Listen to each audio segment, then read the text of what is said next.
Assalamualaikum warahmatullahi wabarakatuh.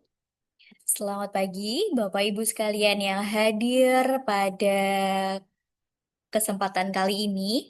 Pertama-tama marilah kita panjatkan puji dan syukur atas kehadiran Allah Subhanahu wa taala yang telah melimpahkan rahmat dan hidayahnya sehingga kita dapat berkumpul meskipun melalui Zoom saja pada hari ini di kesempatan kali ini di sosialisasi terkait tata cara pelaporan SPT tahunan bagi wajib pajak badan melalui Kortex. Kalau yang sebelumnya kita sudah ada sesi terkait wajib pajak orang pribadi. Nah, sekarang saatnya kita melanjutkan untuk wajib pajak badan. Kalau yang kemarin kita dengan Mbak Andaru, sekarang kita bersama dengan penyuluh KPP Pratama Semarang Tengah, yaitu Mbak Leli. Langsung saja kita saksikan sosialisasi terkait tata cara pelaporan SPT tahunan bagi wajib pajak badan melalui Kortex bersama Mbak Leli. Kepada Mbak Leli, waktu dan tempat dipersilahkan. Baik, terima kasih Mbak Kiki atas waktunya. Selamat siang Bapak Ibu, Assalamualaikum warahmatullahi wabarakatuh. Pada siang hari ini, kita akan mengadakan edukasi mengenai SPT tahunan PPh Badan di Kortek. Seperti yang sudah kita ketahui bersama bahwa untuk wajib pajak badan, ada kewajiban untuk pelaporan SPT tahunan PPh setiap tahunnya yang harus disampaikan paling lambat tanggal 30 April.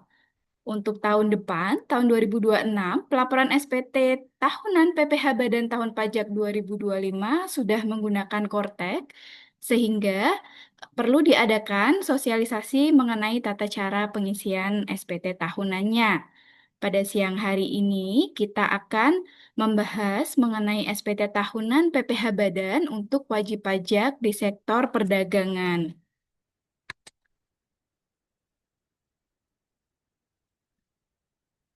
Perubahan SPT tahunan PPh Badan di Kortek sendiri, kalau yang sebelumnya di DJP online atau Bapak Ibu biasa mengisi menggunakan e-form, pengisiannya itu kita mengisi dari lampiran. Kemudian nanti dari isian lampiran, isiannya akan eh, mengisikan isian di induk SPT. Tetapi pada SPT tahunan PPh Badan di Kortek, pengisian SPT-nya dilakukan mulai dari induk SPT. Jadi nanti lampiran akan menyesuaikan jawaban dari pertanyaan yang ada di induk SPT. Jadi nanti di induk SPT-nya ada beberapa pertanyaan yang Bapak Ibu jawab dengan ya atau tidak. Nah, itu akan mempengaruhi lampiran apa saja yang harus Bapak Ibu isi di SPT tersebut. Kemudian untuk lampiran yang otomatis muncul ada dua, yaitu lampiran L2 atau daftar kepemilikan dan lampiran L11B, yaitu perhitungan biaya pinjaman yang dapat dibebankan untuk keperluan penghitungan PPh. Kemudian di SPT tahunan di Kortek terdapat 12 sektor usaha pada lampiran L1, yaitu ada sektor usaha umum, pabrikan, perdagangan, jasa, bank konvensional, dana pensiun, asuransi, properti bank syariah, infrastruktur, sekuritas, dan pembiayaan. Kemudian, kalau dulu di SPT tahunan PPh Badan, koreksi fiskalnya dilakukan di lampiran satu untuk di Kortek nanti akan langsung di laporan laba rugi pada setiap akun. Jadi pada saat mengisi akun di laporan laba rugi akan diminta untuk mengisi koreksi fiskalnya. Kemudian, daftar harta pada lampiran perhitungan biaya penyusutan dan amortisasi dipecah per kelompok aset. Dan juga yang terakhir, terdapat beberapa data yang pre-populated tapi bisa diedit. Nah, untuk keperluan edukasi pada siang hari ini, terdapat skenario pengisian SPT tahunan PPh Badan sebagai berikut. Jadi, pada tahun 2025, PT-nya Badan adalah badan usaha yang bergerak dalam usaha perdagangan. Kemudian, PT-nya Badan menggunakan metode pembukuan stelsel akrual. Tahun buku yang digunakan adalah Agustus 2024 sampai dengan Juli 2025 dan pembukuannya diaudit oleh Kantor Akuntan Publik. Untuk penghasilan dari PT-nya Badan sendiri berasal dari usaha dagang dengan peredaran brutonya sebesar 5 miliar. Kemudian terdapat penghasilan dari sewa gudang sebesar 200 juta yang dipotong PPh final pasal 4 ayat 2 sebesar 10%. Kemudian terdapat dividen sebesar 50 juta yang merupakan penghasilan yang dikecualikan sebagai objek pajak penghasilan. Selain itu, terdapat bukti potong dari pihak lain yang menjadi kredit pajak sebesar Rp5.500.000 dan juga terdapat aset bergerak dan tidak bergerak termasuk bangunan yang atas penyusutannya dihitung dengan menggunakan metode garis lurus dan dibebankan dalam laporan keuangan.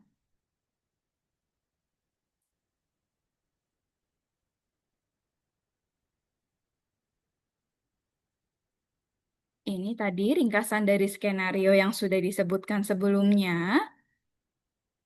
Untuk omset usahanya, karena lebih dari 4,8 miliar dan kurang dari 50 miliar, maka nanti untuk penghitungan PPh-nya akan menggunakan fasilitas PPh pasal 31E.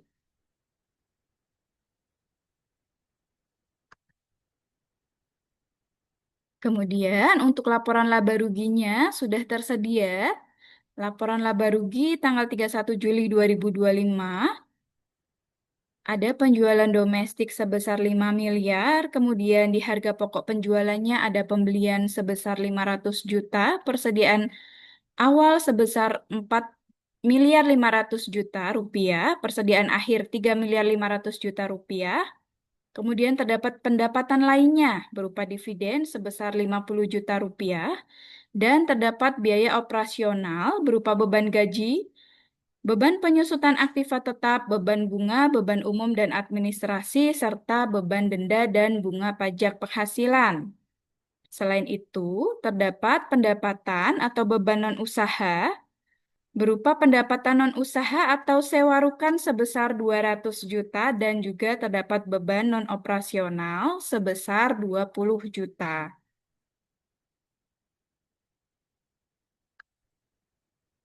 Kemudian terdapat juga neraca periode 31 Juli 2025 atas PT-nya Badan dengan total aktiva tidak lancar, dengan total aktiva tidak lancar 21.375.000.000 dan total aktiva lancar 28.602.000.000 rupiah sehingga total aktivanya 49.977.000.000 rupiah yang sama dengan total pasifanya sebesar 49.977.000.000 rupiah juga.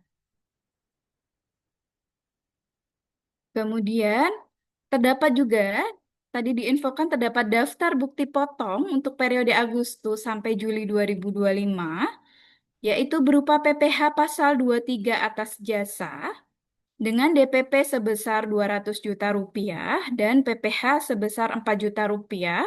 Kemudian ada PPh pasal 22 dengan DPP 100 juta rupiah dan sudah dipotong PPh sebesar 1.500.000 rupiah. Kemudian terdapat juga PPh final pasal 4 ayat 2 atas sewa tanah dan bangunan dengan DPP sebesar 200 juta rupiah dan PPh sebesar 10% atau sebesar 20 juta rupiah. Dan ada juga penghasilan yang dikecualikan sebagai objek pajak yang berupa dividen sebesar 50 juta rupiah. Nah, untuk penghasilan PPh terutangnya, karena menggunakan fasilitas pasal 31E Undang-Undang PPh, maka nanti akan terdapat proporsi berapa penghasilan kena pajak yang memperoleh fasilitas dan tidak memperoleh fasilitas, begitu juga untuk PPh terutangnya. Nanti itu kalau di Kortek akan terhitung secara otomatis di Kortek. Kemudian ini terdapat daftar penyusutan aset berupa harta berwujud, ada kelompok 1 dan kelompok 2 dan juga ada tanah dan bangunan. Kemudian langkah-langkahnya untuk pelaporan SPT tahunan yaitu yang pertama, tentu saja wajib pajak harus login ke Kortek DJP. Kemudian nanti masuk ke modul SPT, kemudian masuk ke menu konsep SPT. Kemudian selanjutnya yaitu melakukan pengisian dan validasi formulir induk. Di bagian header di formulir induk, nanti metode pembukuannya adalah stelsel akrual. Nah, apabila wajib pajak menginginkan untuk melakukan pembukuan dengan stelsel kas, maka nanti harus mengajukan permohonan tersendiri melalui menu layanan administrasi yang tersedia di Kortek. Untuk identitas WP juga nanti akan terisi secara otomatis. Nanti bisa kita cek apakah sudah sesuai atau belum. Kalau misalnya belum sesuai, bisa dilakukan perubahan data. Nah, untuk informasi laporan keuangan, nanti kita isikan sektor usahanya perdagangan, kemudian laporan audit, karena tadi pada skenario laporannya di audit, maka nanti kita jawab iya, kemudian mengisikan rincian 2A dan 2B. Untuk bagian penghasilan yang dikenakan PPh final, nanti pada saat pengisian pertanyaan apakah usaha dengan peredaran bruto tertentu yang dikenakan PPh final dijawab tidak. Kemudian, apakah WP memperoleh penghasilan final dijawab iya dan apakah WP menerima penghasilan bukan objek pajak dijawab iya dan mengisikan lampiran 4. Jadi di perhitungan PPh, penghasilan neto fiskal akan terprofil sesuai dengan isian pada lampiran 1. Kemudian kita isi pertanyaan sampai dengan nanti terisikan penghasilan kena pajak dan juga kita memilih tarif pajak dan akan terprofil jumlah PPh terutangnya. Kemudian nanti di bagian E ada pengurangan PPh terutang yang berisi kredit pajak, angsuran PPh pasal 25, STP PPh pasal 25 dan fasilitas PPh badan. Kemudian di bagian F ada perhitungan PPh kurang atau lebih bayarnya. Yang nanti akan menghasilkan PPh yang masih harus dibayar, yang akan terbentuk kode billingnya apabila status SPT-nya kurang bayar.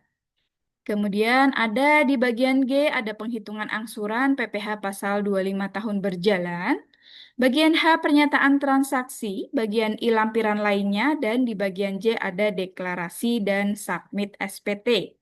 Pada saat submit, jika SPT-nya berstatus kurang bayar, maka wajib pajak akan membuat kode billing atau apabila terdapat saldo deposit yang sesuai atau mencukupi, maka bisa menggunakan pembayaran melalui deposit pajak.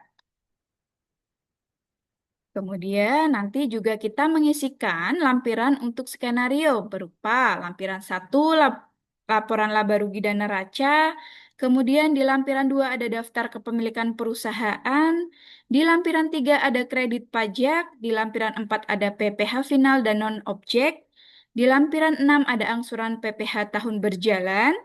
Selanjutnya di lampiran 8 terdapat perhitungan fasilitas pasal 31E, di lampiran 9 ada perhitungan daftar penyusutan dan di lampiran 11B ada penghitungan DER atau debt to equity ratio. Nah, selanjutnya kita penyiapan draft SPT tahunan PPh Badan. Jadi nanti Bapak Ibu bisa membuka laman kortekdjp.pajak.go.id.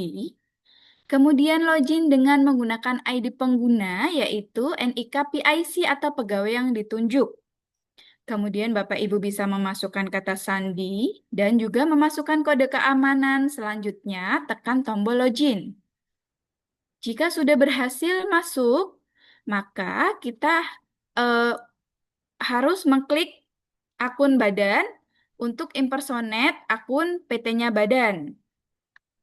Pastikan sudah terdapat notifikasi you are currently impersonating user PT-nya badan yang menandakan bahwa Bapak Ibu sudah mengakses akun Kortek badan.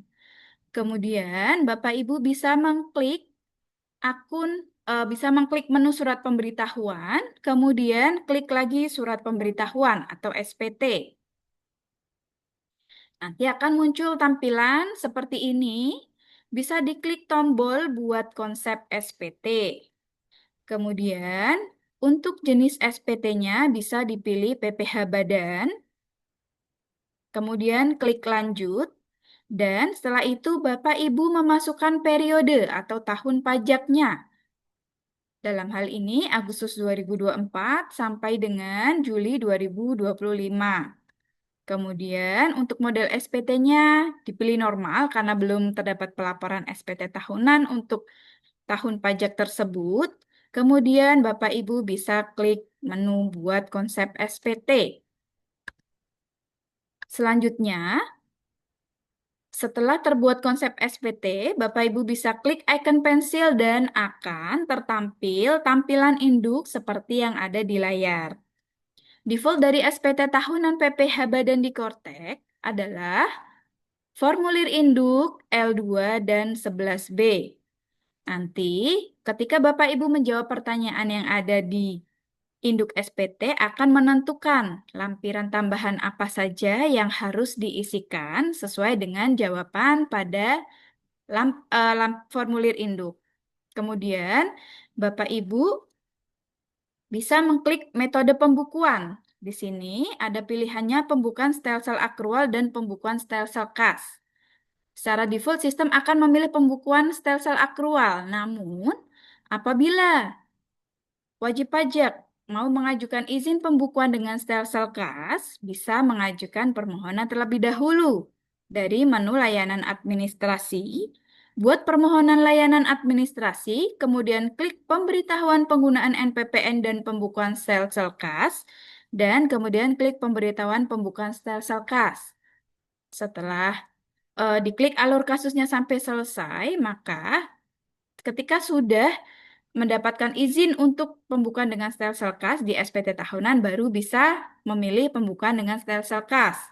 Pada skenario ini, kita memilih pembukaan dengan stelsel akrual. Jadi, di metode pembukaan, Bapak Ibu bisa pilih pembukaan stelsel akrual. Kemudian, bisa klik tombol posting SPT untuk melakukan proses pre-filling data-data terkait, misalnya data bukti potong dan lain sebagainya. Kemudian ditunggu sampai statusnya komplit. Selanjutnya kita mengisi di bagian B, yaitu informasi laporan keuangan. Untuk sektor usaha sesuai skenario, maka kita pilih sektor perdagangan. Kemudian lanjut di pertanyaan berikutnya, apakah laporan keuangan diaudit oleh akuntan publik? Kita jawab iya. Jika menjawab iya, maka kita harus mengisikan isian berikutnya, yaitu berupa opini auditor dan NPWP kantor akuntan publik. Nanti diisikan sesuai dengan laporan keuangan audit perusahaan Bapak Ibu. Di sini skenarionya kita isi wajar tanpa pengecualian.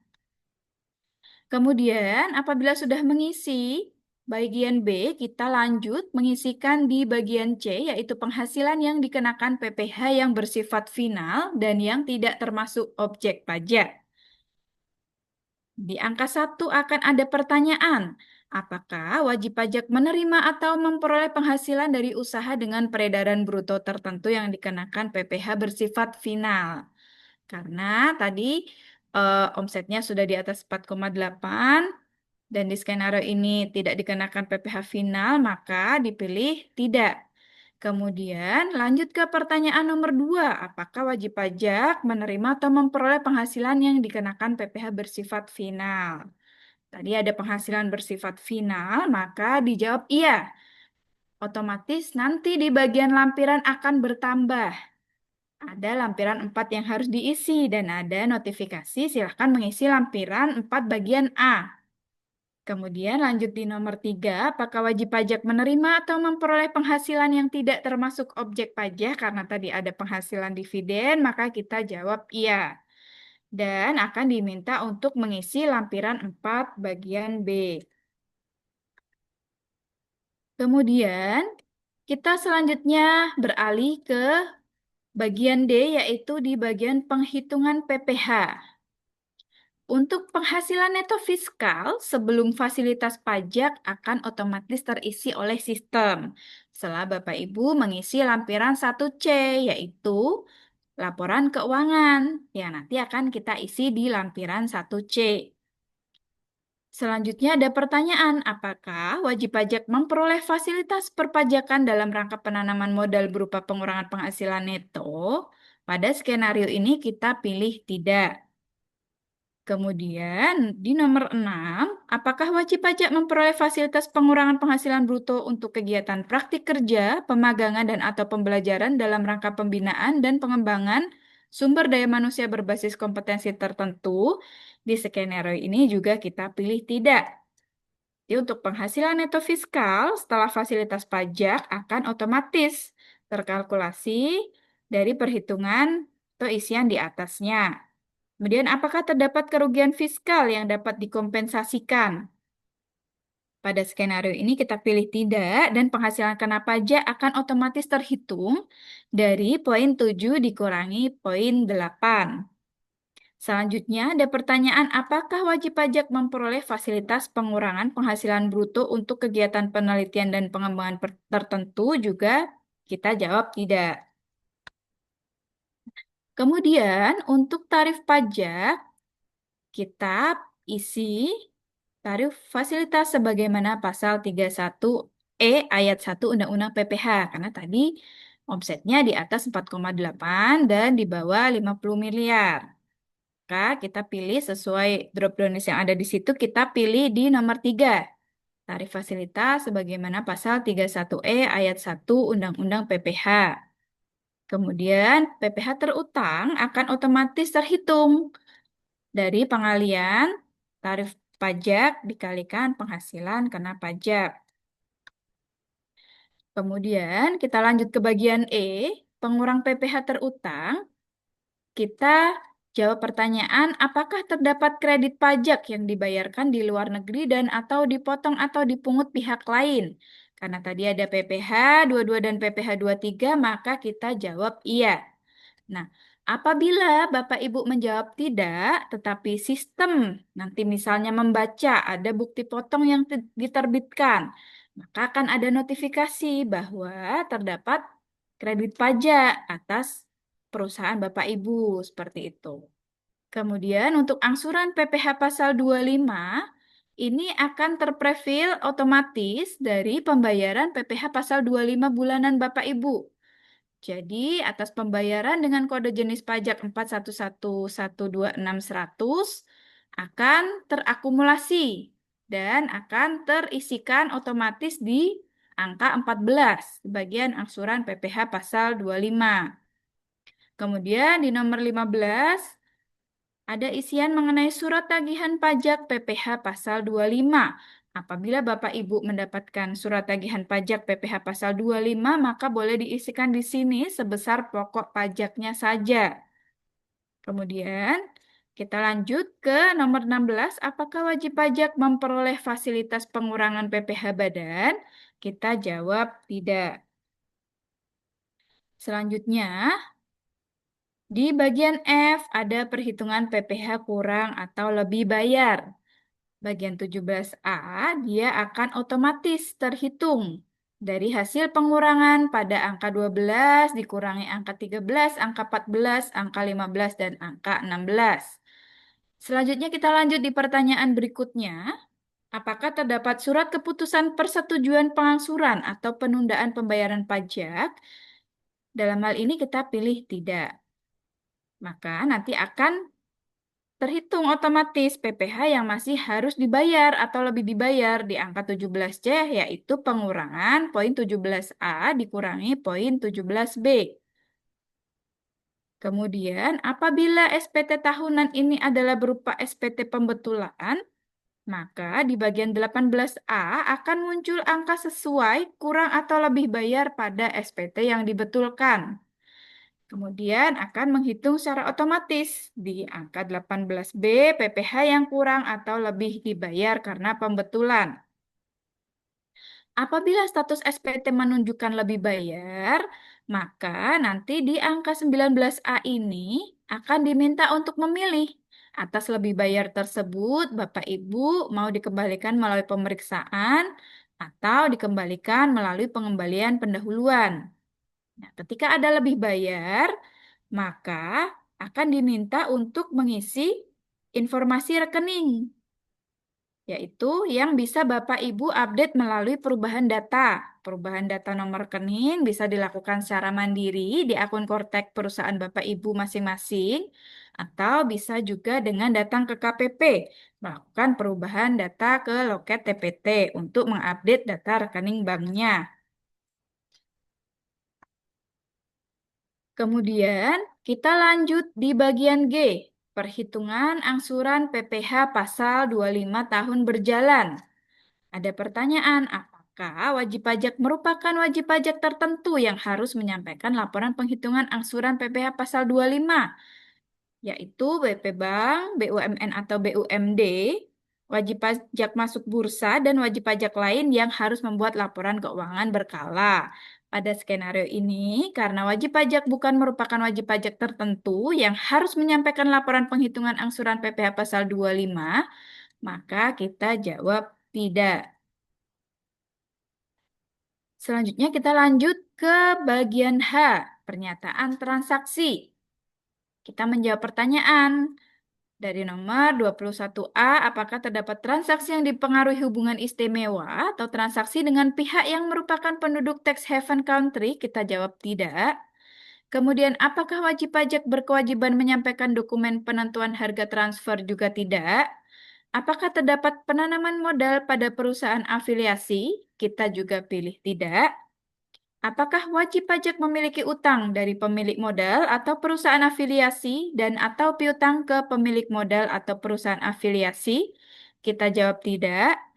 Kemudian, apakah wajib pajak membebankan biaya penyusutan dan atau amortisasi fiskal? Karena tadi di skenario sebelumnya ada aset yang dilakukan penyusutan, maka kita jawab iya. Dia akan berpengaruh ke isian untuk lampiran selanjutnya.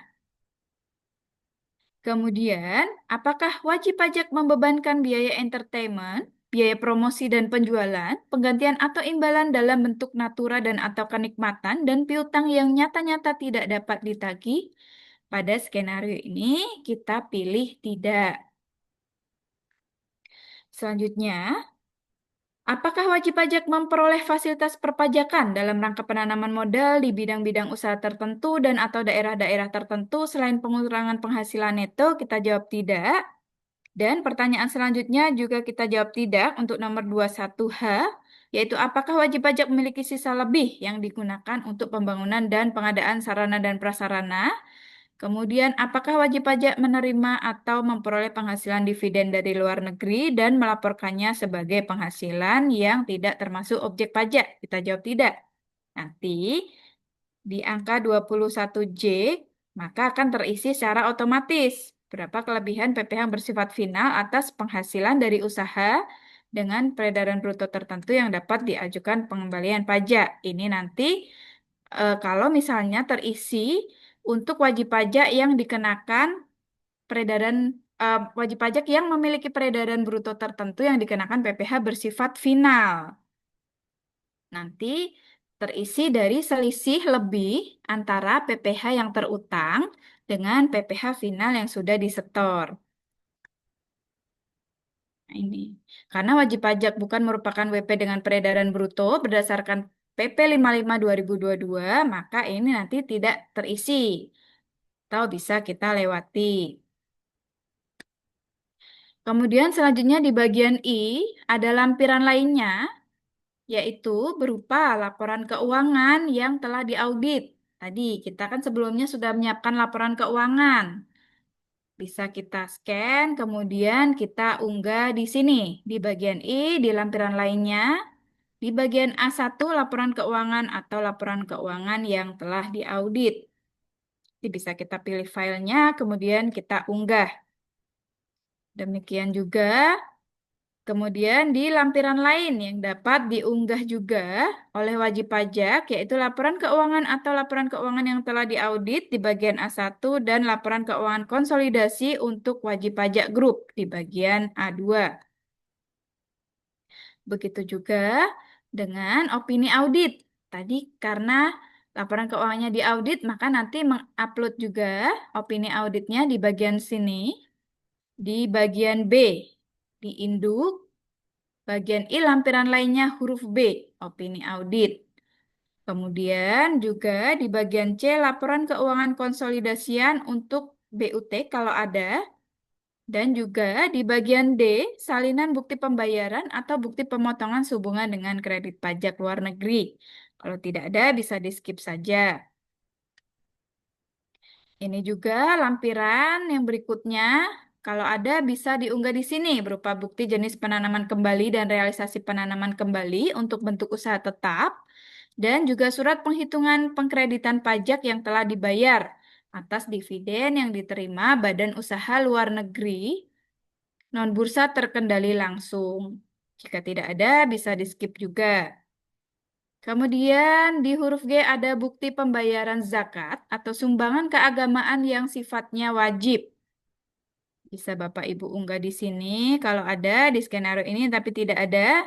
Kemudian juga di bagian H ada laporan wajib pajak dalam rangka pemenuhan persyaratan penurunan tarif PPh. Selanjutnya, file yang diunggah bisa berupa laporan kepemilikan saham yang memiliki hubungan istimewa, kemudian tanda terima elektronik penyampaian laporan per negara, dan dokumen lainnya. Setelah itu kita lanjut di bagian J, yaitu pernyataan. Ada bagian yang harus di-checklist. Pernyataan dengan menyadari sepenuhnya akan segala akibatnya, termasuk sanksi-sanksi sesuai dengan ketentuan perundang-undangan yang berlaku, saya menyatakan bahwa apa yang telah saya beritakan di atas, beserta lampiran-lampirannya adalah benar, lengkap, dan jelas. Kemudian Bapak Ibu bisa memilih untuk penandatangannya, wajib pajak atau kuasa wajib pajak. Kemudian nanti di bagian NPWP dan nama akan terisi secara otomatis. Dan kita mengisikan di bagian posisi di angka 3 ini, kemudian bisa klik simpan konsep dan klik bayar dan lapor. Karena pengisiannya berbasis web, setiap kali pengisian Bapak Ibu bisa klik simpan konsep agar isian tersimpan otomatis. Kemudian, setelah tadi kita mengisi formulir induk sampai dengan selesai, saatnya kita mengisi lampiran mana saja yang muncul dari jawaban atas pertanyaan yang ada di induk SPT. Nah, untuk rekonsiliasi laporan keuangan nanti akan terpilih sesuai dengan sektor usaha yang kita pilih. Di skenario ini tadi kita memilih merupakan wajib pajak dengan sektor usaha perdagangan, maka munculnya adalah lampiran L1C.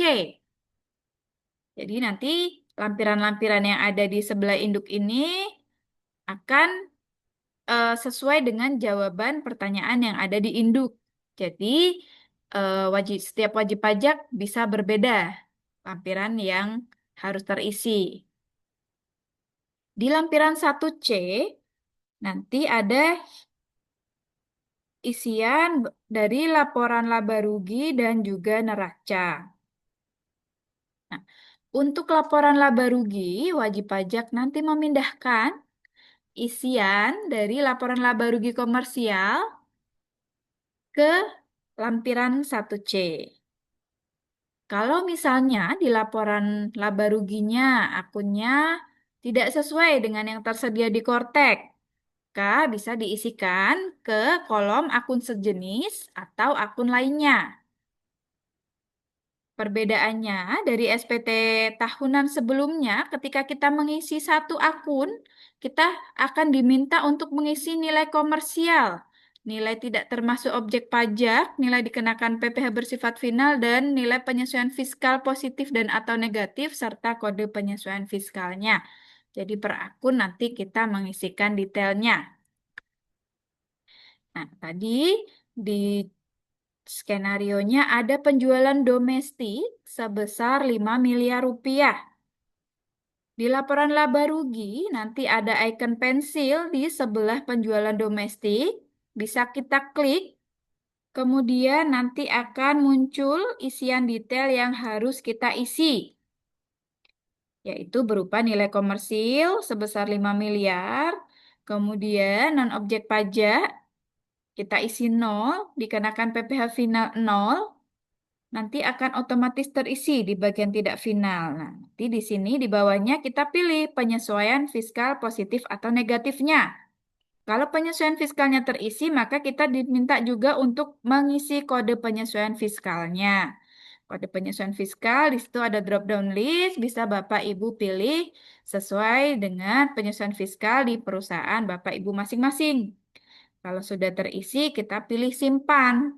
Untuk kolom yang tidak ada nilainya harus tetap diisi dengan nilai 0. Nah, kemudian ini ada isian beban denda dan bunga pajak penghasilan. Kita isikan pada beban usaha lainnya. Sama halnya, kita klik tombol edit atau icon pensil, kemudian kita isikan detailnya juga sampai selesai, sampai dengan penyesuaian fiskal. Karena beban denda dan bunga pajak penghasilan ini termasuk penyesuaian fiskal positif, maka kita isikan nilainya. Kemudian di kode penyesuaian fiskal kita pilih juga berupa sanksi administrasi pajak penghasilan. Nah, ini di sini sudah tersedia drop down list yang bisa Bapak Ibu pilih sesuai dengan kode koreksi fiskal masing-masing.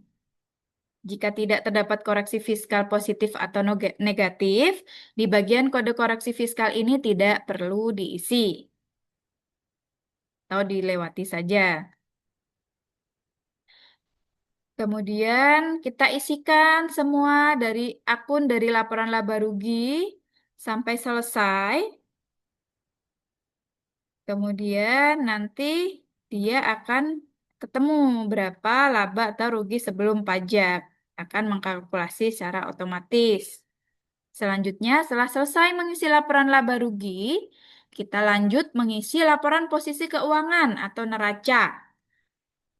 Bapak Ibu bisa memindahkan isian dari neraca yang sudah dipersiapkan sebelumnya ke sini. Kalau tadi di bagian laba rugi kita mengisi dengan mengedit icon pensil dan mengisi detailnya, termasuk koreksi fiskalnya. Untuk pengisian di neraca, Bapak Ibu tinggal mengisikan di kolom yang sudah disediakan. Langsung diisikan di sini saja. Kemudian ini contohnya akun-akunnya dari neraca yang sudah kita siapkan, kita pindahkan isiannya ke dalam Cortex sampai selesai. Nah, kemudian sudah terisikan sampai selesai sebagaimana yang ada di layar Bapak Ibu sekalian. Ini sudah sama jumlah aset dengan jumlah liabilitas dan ekuitas. Kemudian kita klik tombol simpan konsep.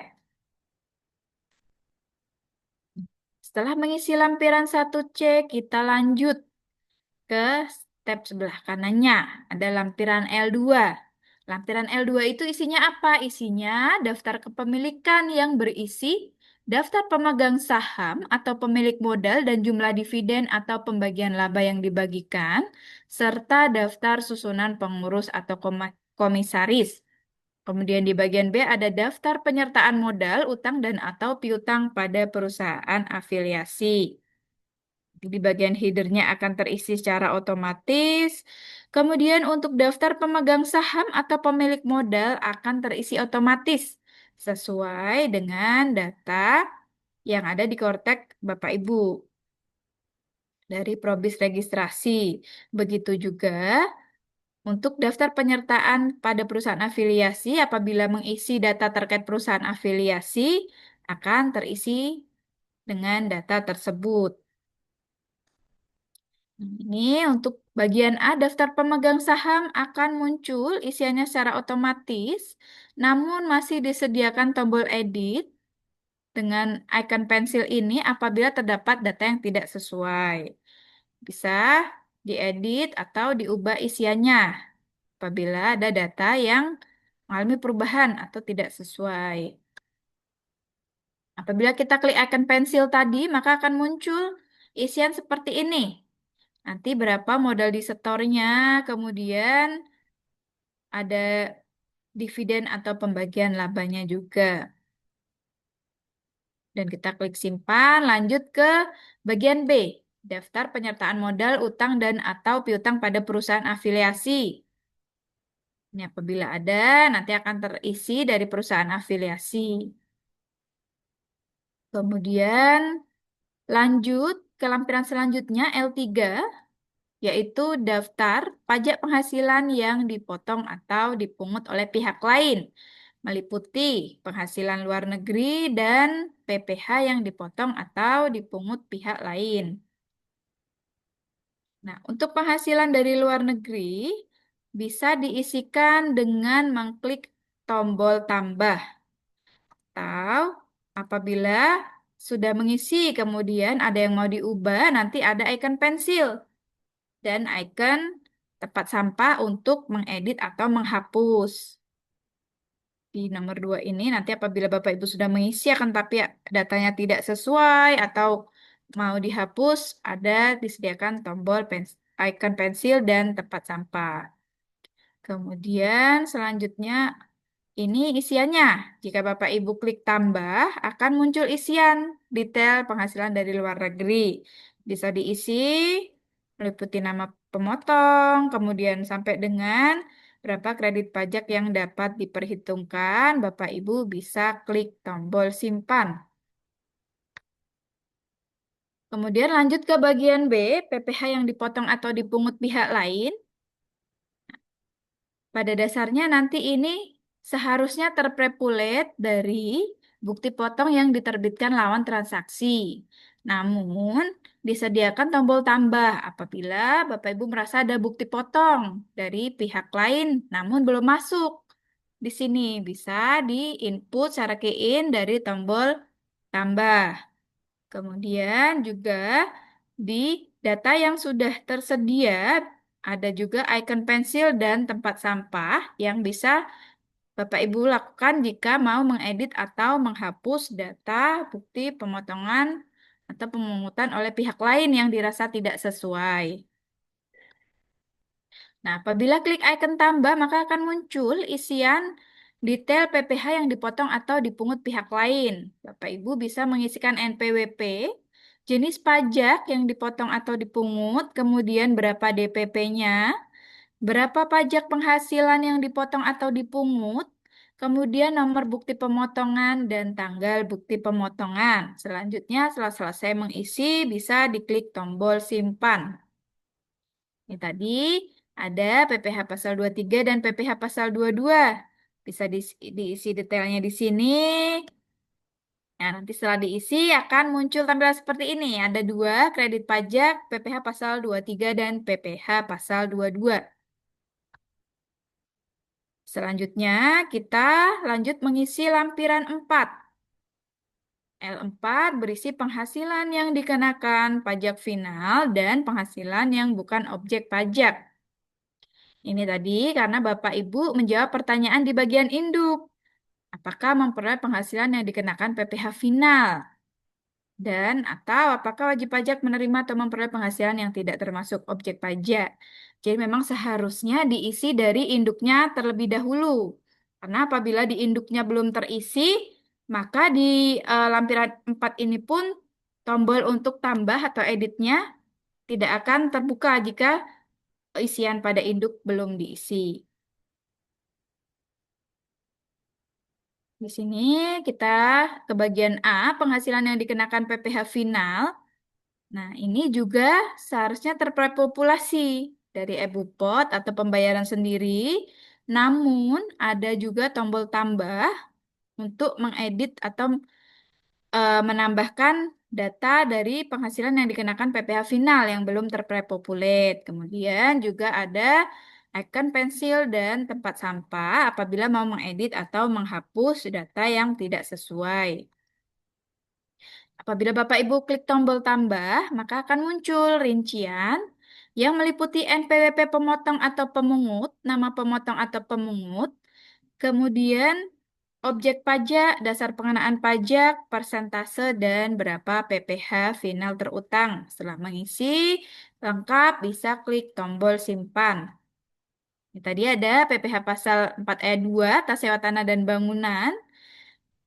Nanti diisikan dasar pengenaan pajak dan juga berapa persentase tarifnya. Kemudian diklik simpan. Kemudian ini akan muncul di sini di daftar penghasilan yang dikenakan PPh final di lampiran L4 bagian A. Selanjutnya kita ke penghasilan yang tidak termasuk objek pajak. Nah, ada tombol tambah untuk menginput dan juga apabila sudah diinput namun terdapat data yang kurang sesuai bisa juga klik icon pensil atau icon tempat sampah. Ini rincian pengisiannya untuk penghasilan yang tidak termasuk objek pajak. Kita harus mengisikan jenis penghasilan. Kita bisa memilih drop-down list yang tersedia, kemudian sumber penghasilannya dan penghasilan brutonya. Bisa kita klik simpan apabila sudah selesai mengisikan. Tadi ada dividen dari PTX sebesar 50 juta. Nanti akan muncul di daftar penghasilan yang tidak termasuk objek pajak.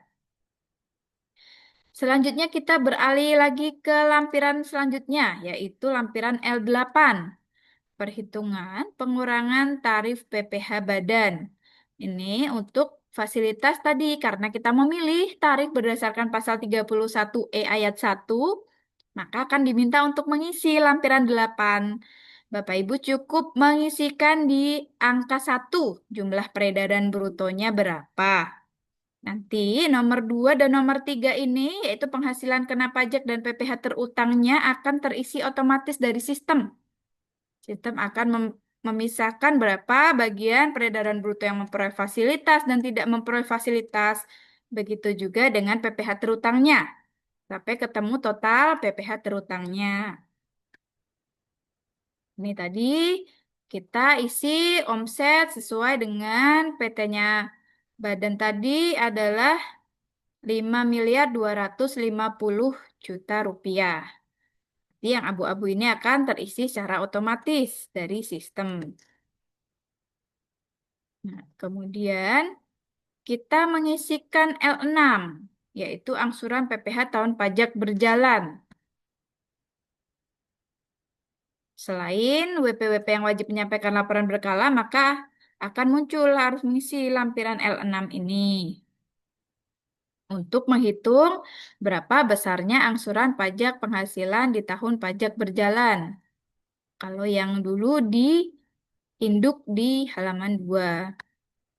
Nah, nanti di sini Bapak Ibu bisa mengisikan berapa penghasilan yang menjadi dasar penghitungan angsuran. Di nomor 1 diisikan, kemudian apabila ada kompensasi kerugian fiskal, yaitu isian dari formulir lampiran 7 akan otomatis terisi. Jika tidak, maka kosong. Kemudian penghasilan kena pajak ini akan terisi secara otomatis dari angka 1 dikurangi angka 2. Kemudian PPh terutang juga akan menghitung berapa penghasilan kena pajaknya dikali tarif PPh badan. Sudah tadi ya, sudah ada hitungannya berapa tarif PPh terutang sesuai pasal 31E. Kemudian ada juga di nomor 5 kredit pajak atas penghasilan yang termasuk dalam angka 1 yang dipotong atau dipungut pihak lain. Diisikan kemudian PPh yang harus dibayar sendiri dan angsuran PPh pasal 25-nya ini akan terhitung otomatis dari sistem. Setelah mengisikan besarnya angsuran PPh pasal 25, kita lanjut ke isian L9, daftar penyusutan dan amortisasi fiskal.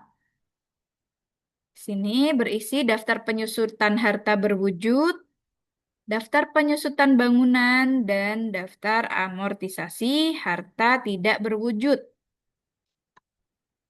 Di bagian harta berwujud akan dikelompokkan. Nanti ada kelompok 1 sampai dengan 4. Bapak Ibu bisa mengisikan secara key-in satu-satu menggunakan tombol tambah. Kemudian ada juga tombol hapus dan apabila mau menghapus semua ada menu tombol delete all. Nah, untuk pengisian daftar harta yang disusutkan ini bisa juga melalui impor data. Impor datanya, template XML-nya bisa diunduh di Pajak Go ID. Nanti bisa di bagian template XML, dipilih saja di bagian SPT tahunan di lampiran L9. Bisa diunduh di situ. Kemudian kita impor di menu impor di lampiran L9. Nah, ini tadi PT-nya Badan ada penyusutan harta berwujud kelompok satu berupa furniture. Nah, kita klik tombol add, maka akan muncul isian detail yang harus diisi. Jadi kita isikan jenis hartanya. Kode hartanya otomatis sesuai dengan jenis harta yang kita pilih. Nanti ada drop down listnya, Bapak Ibu bisa memilih sesuai drop down list yang tersedia. Kemudian kita input bulan atau tahun perolehan. Kemudian berapa biaya perolehannya, nilai sisa buku fiskal pada awal tahun, kemudian metode penyusutan, komersial maupun fiskal, dan juga berapa penyusutan atau amortisasi fiskal tahun ini. Kalau keterangan ini isiannya bebas ya, dipakai untuk memperjelas informasi harta. Ini bisa disesuaikan dengan kebutuhan Bapak Ibu masing-masing. Dan setelah selesai, kita klik tombol simpan. Jadi kita isikan semua. Kalau sudah selesai mengisi kelompok satu, bisa di-scroll ke bawah lagi. Mengisi kelompok dua. Sama halnya, ini ada juga harta berwujud kelompok dua berupa kendaraan angkutan atau truk. Kita isikan isiannya sampai selesai, kemudian kita klik tombol simpan. Nanti akan muncul juga di daftar harta berwujud kelompok 2. Kemudian untuk selanjutnya, setelah mengisi harta berwujud, kita scroll lagi ke bawah. Ada isian bangunan. Bangunan dibagi dua, bangunan permanen dan non-permanen. Tombol-tombolnya juga sudah disediakan di sini. Ada tombol tambah, hapus, dan delete all. Nah, karena ada bangunan kantor, di sini kita isikan, kita klik tombol tambah akan muncul isian detail seperti ini yang harus kita isi. Meliputi jenis harta, kemudian bulan atau tahun perolehan, Agustus 2023, biaya perolehannya 12 miliar, nilai sisa buku fiskal pada awal tahun sebesar 11,4 miliar, kemudian metode penyusutan, komersial dan fiskal sama-sama garis lurus. Kemudian selanjutnya kita isi penyusutan tahun ini. Sesuai dengan data yang sudah kita siapkan, ada penyusutan 600 juta. Kemudian di keterangan bisa disesuaikan. Kemudian klik simpan. Nanti akan muncul isian bangunan permanen ada dua tadi ya. Kemudian selanjutnya kita mengisi lampiran 11B, yaitu perhitungan biaya pinjaman yang dapat dibebankan untuk keperluan penghitungan pajak penghasilan yang berisi perhitungan EBITDA. Nah, perhitungan EBITDA ini akan terisi otomatis dari pengisian lampiran lainnya sesuai dengan earning before income tax, depreciation, and amortization. Nanti akan terisi otomatis. Kemudian bisa juga kita nanti mengisikan nih isian selanjutnya. Perbandingan utang dan modal atau debt to equity ratio.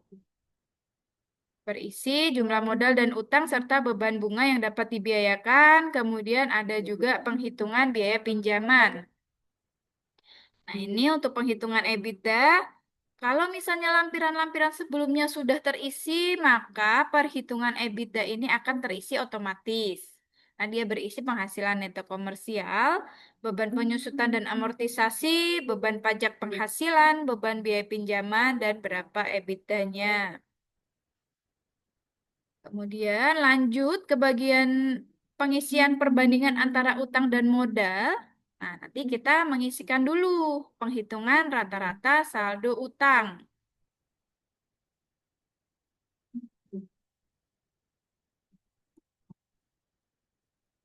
Diisi berapa eh, saldo utang bulan ke-1 sampai ke bulan ke-12.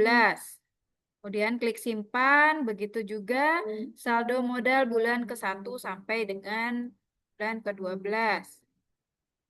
nanti akan menghitung besarnya perbandingan antara utang dan modal secara otomatis apabila bagian A dan B tadi sudah diisi. Nah, lanjut ke bagian 3, penghitungan biaya pinjaman. Kita dapat menambah data, nanti akan muncul isian detailnya seperti ini meliputi nama pemberi pinjaman, saldo rata-rata utang, biaya pinjaman atau bunga, biaya pinjaman yang dapat diperhitungkan dalam menghitung penghasilan kena pajak.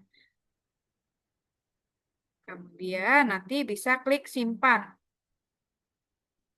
Selanjutnya, apabila lampiran-lampiran tadi sudah diisi seluruhnya dari lampiran 1C sampai dengan lampiran L11B, maka kita bisa melakukan review hasil pengisian tersebut di formulir induk. Jadi kembali lagi ke induk, mengecek isiannya.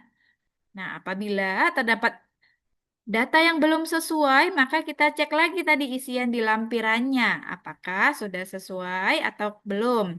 Kalau misalnya ada yang perlu diperbaiki di lampiran, maka kita edit dulu isian di lampiran.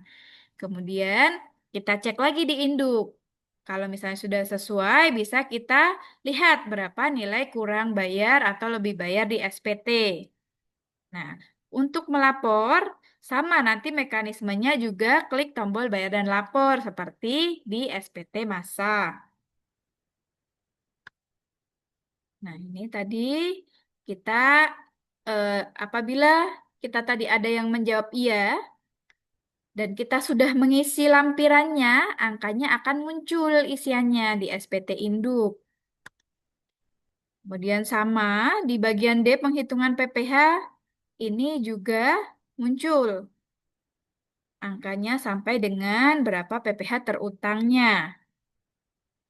Kemudian di pengurang PPh terutang ada kredit pajak.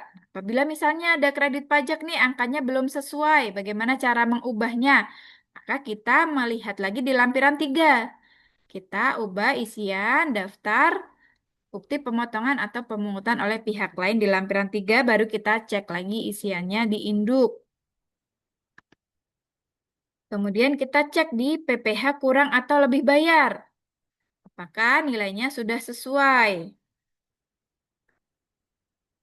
Selanjutnya, ini kita melihat berapa nilai angsuran PPh pasal 25. Nah, kalau misalnya sudah muncul isiannya, sudah sesuai, nah berarti nilai ini yang menjadi dasar berapa PPh pasal 25 yang harus kita bayarkan setiap bulannya.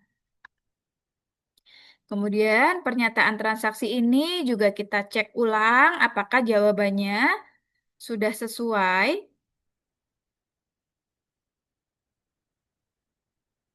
Kalau misalnya ada biaya penyusutan dan amortisasi, pastikan lampiran 9-nya tadi sudah diisi secara lengkap. Nah, lanjut di bagian I lampiran lainnya, mengunggah laporan keuangan, kita pastikan laporan keuangannya sudah terunggah. Juga opini audit, karena di skenario ini untuk laporan keuangan PT-nya Badan adalah laporan keuangan yang diaudit oleh kantor akuntan publik. Selanjutnya kita lanjut ke bagian J, pernyataan. Kita checklist, kemudian diisikan kedudukan penandatangan sudah sesuai, kita isi jabatannya, kemudian klik tombol bayar dan lapor. Nah, setelah dilakukan, klik tombol bayar dan lapor, nanti akan muncul pemberitahuan. Ada hal-hal yang harus dipastikan kembali, antara lain terkait status pemeriksaan, kesesuaian nilai total penghasilan yang dikenakan PPh final dan penghasilan non-objek pajak, kemudian penyampaian country by country report untuk wajib pajak yang berkewajiban. Nah, kalau misalnya berkenaan dengan wajib pajak akan melakukan perpanjangan jangka waktu penyampaian SPT tahunan. Sudah mendapatkan izin, nanti akan muncul pernyataan apakah Anda akan menggunakan saldo pembayaran yang belum digunakan untuk melakukan pembayaran. Berarti ada setoran 411.618.200 untuk pembayaran kurang bayar pada SPT ini. Jika tidak melakukan perpanjangan jangka waktu, bisa diklik tombol tidak. Nah, setelah diklik tombol tidak, akan diminta untuk mengisi paspres, sama halnya seperti pengisian SPT massa. Jadi, diminta untuk mengisi paspres. Setelah mengisi paspres, bisa klik tombol simpan dan konfirmasi tanda tangan. Apabila saldo deposit memenuhi, maka akan muncul tombol pemindah bukuan deposit. Maka pembayarannya akan dilakukan menggunakan mengambil dari dana deposit yang ada di akun perusahaan. Atau bisa juga buat kode billing. Akan tetapi kalau misalnya dana depositnya tidak mencukupi, maka hanya akan muncul buat kode billing. Setelah diklik buat kode billing, nanti akan terunduh kode billing, SPT tahunan PPh Badan, dan SPT-nya nanti akan berpindah dari konsep SPT ke SPT menunggu pembayaran. Setelah billingnya dibayarkan, maka SPT akan otomatis berpindah ke SPT dilaporkan. Apabila wajib pajak memilih untuk pemindah bukuan deposit karena ada saldo depositnya mencukupi, maka otomatis SPT akan berada di SPT dilaporkan, nanti mendapat BPE yang bisa diunduh oleh wajib pajak di bagian SPT dilaporkan. Begitu juga kalau misalnya SPT-nya itu adalah normal atau lebih bayar, maka SPT akan otomatis masuk ke SPT dilaporkan. Dan nanti akan muncul bukti penerimaan elektronik seperti ini. Bukti bahwa eh, wajib pajak PT-nya Badan sudah menyampaikan SPT tahunan PPh Badan. Bisa juga nanti untuk mengunduh induk SPT-nya. Nah, demikian materi edukasi tentang SPT tahunan PPh Badan. Nanti kalau misalnya membutuhkan video panduan, Bapak Ibu bisa akses ke YouTube Ditjen Pajak RI. Di situ sudah tersedia tutorial pelaporan SPT tahunan PPh Badan dan juga termasuk juga PPh orang pribadi untuk beberapa sektor sudah tersedia di situ. Nanti Bapak Ibu bisa pilih sesuai dengan sektor usaha Bapak Ibu masing-masing. Kemudian untuk mengunduh salin dia, tata cara pelaporan SPT tahunan juga bisa diunduh di Pajak Go ID dan juga sekarang sudah tersedia simulator terpadu.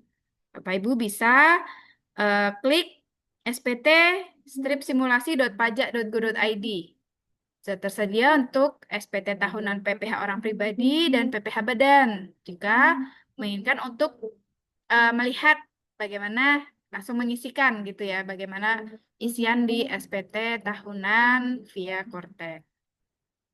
Demikian materi yang bisa saya sampaikan. Selanjutnya saya kembalikan ke Mbak Kiki apabila ada pertanyaan mungkin dari Bapak Ibu atau apabila ada pertanyaan lain nih Mbak Kiki.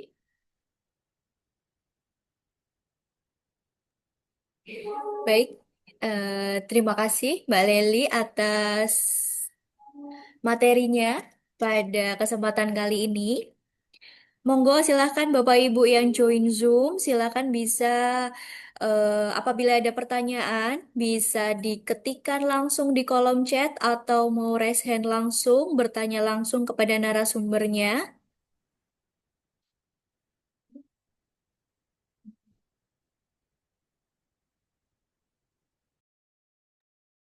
Silakan Bapak Ibu, bisa kita tunggu untuk bisa langsung menuliskan pertanyaan di kolom chat, kemudian nanti kita bacakan dan juga bisa langsung dijawab dengan Mbak Leli di sini.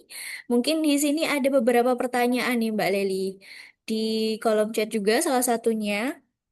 Jadi, eh, kalau posisi badan belum non-efektif dan juga proses pembubaran, tetapi memang belum bubar atau belum mungkin belum dihapus begitu ya NPWP badannya, tetapi sudah tidak ada usaha yang berjalan. Laporan neraca laba ruginya juga sudah nol semua nih. Bagaimana tata caranya?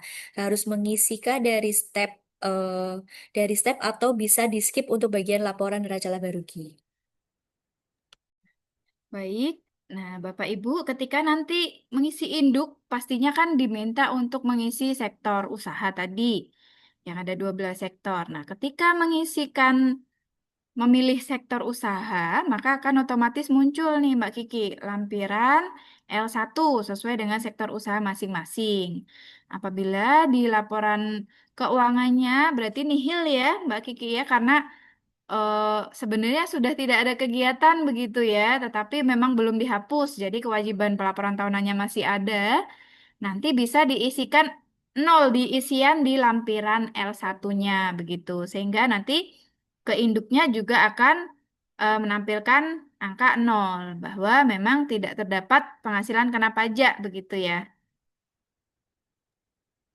Apa? Oke, baik. Jadi, Bapak Ibu di sini, kalau memang misalnya laporan neraca laba ruginya nol, ini untuk kasus yang statusnya mungkin mau dihapus ya Mbak Leli ya. Jadi memang usahanya sudah tidak ada nih, sudah tidak jalan. Jadi tidak di skip tapi harus diisi nol sehingga nanti ketika diinduk nol rupiah itulah yang akan ikut ke induk untuk dilaporkan menjadi nihil seperti itu.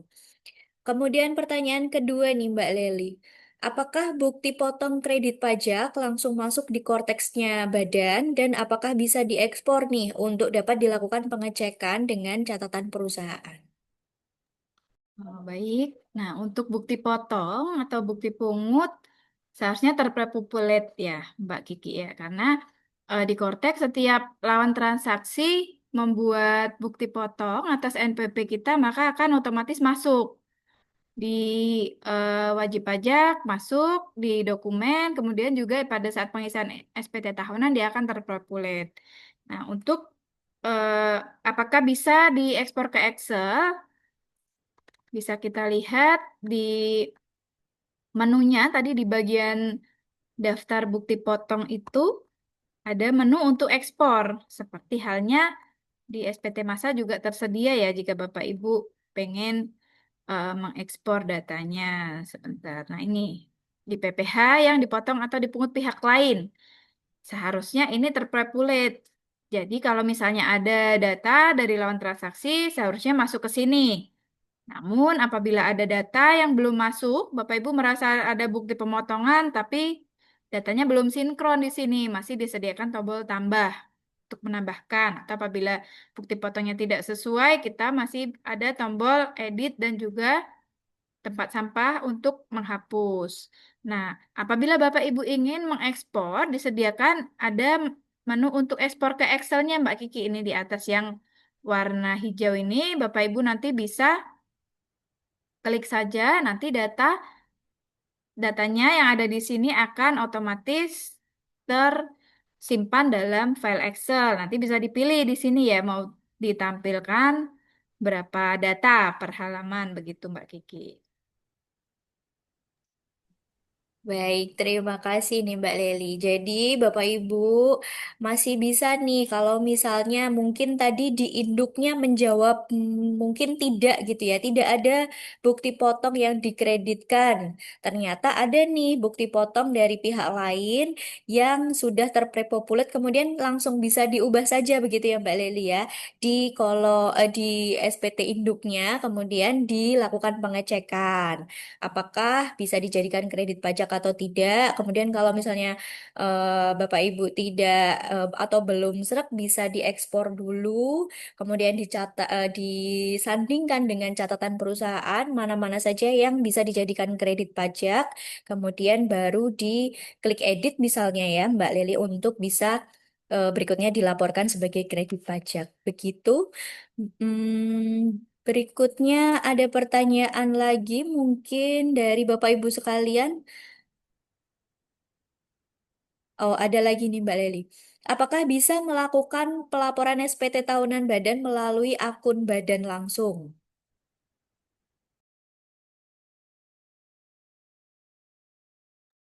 Untuk pelaporan SPT tahunan PPh badannya harus dari login PIC ya Mbak Kiki ya atau wajib pajak yang ditunjuk. Nah, ini tadi langkahnya, karena kan penyampaian SPT itu kan ada ini ya penyampaian, nanti ada pengisian paspresnya seperti itu ya Mbak Kiki ya. Jadi untuk pengisiannya bisa dari akun perusahaan, tapi cuman bisa sampai simpan, tidak bisa menyampaikan SPT. Karena yang menyampaikan SPT tentunya adalah wajib pajak yang mewakili gitu ya.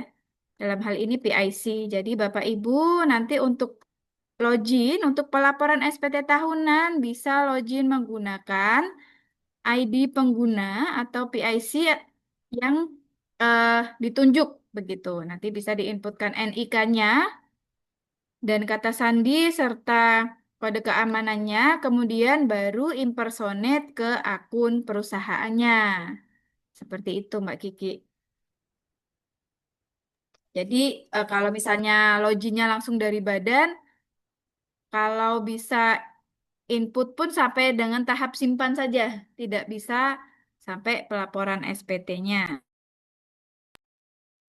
Oke, begitu ya Bapak Ibu sekalian. Semoga beberapa pertanyaan ini bisa menjawab dan bisa membuat Bapak Ibu paham ketika pelaporan SPT tahunan di Januari sampai dengan April tahun 2026 mendatang. Adakah Bapak Ibu lagi yang ingin bertanya? Silakan dapat dituliskan di kolom chat atau mungkin bisa langsung raise hand bertanya langsung. Jika memang masih ada kendala, Bapak Ibu bisa menyampaikan via telepon ke KPP Pratama Semarang Tengah atau bisa ke nomor WhatsApp-nya di bagian helpdesk yaitu di 088 988 001799. Silakan, kalau misalnya mau bertanya terkait SPT tahunan, baik OP maupun badan atau terkait perpajakan hak dan kewajiban perpajakan lainnya juga di bagian helpdesk. Nah, Bapak Ibu sekalian, yang perlu kami ingatkan kembali yaitu untuk mengaktifasi akun Cortex-nya. Jadi tadi kan sudah disampaikan nih oleh Mbak Leli bahwa untuk bisa melakukan pelaporan, penandatanganan dan sampai juga sampai selesai dilaporkan SPT tahunan badan harus melalui login akun PIC-nya. Jadi, akun PIC-nya harus diaktifasi dulu nih. Kemudian harus permintaan kode otorisasi DJP terlebih dahulu untuk memiliki paspres untuk tanda tangan elektronik. Seperti itu. Bapak Ibu sekalian, jika masih terkendala bagian aktivasi, silahkan bisa datang langsung untuk kita bantu di bagian helpdesk atau bisa aktivasi mandiri melalui akun Cortex. Seperti itu. Kalau wajib pajak orang pribadi atau PIC-nya atau direkturnya yang sudah sebelumnya login DJP online, silakan bisa langsung untuk klik lupa kata sandi saja. Kemudian reset passwordnya dikirimkan melalui ada dua pilihan melalui email dan juga nomor handphone. Silakan bisa dipilih.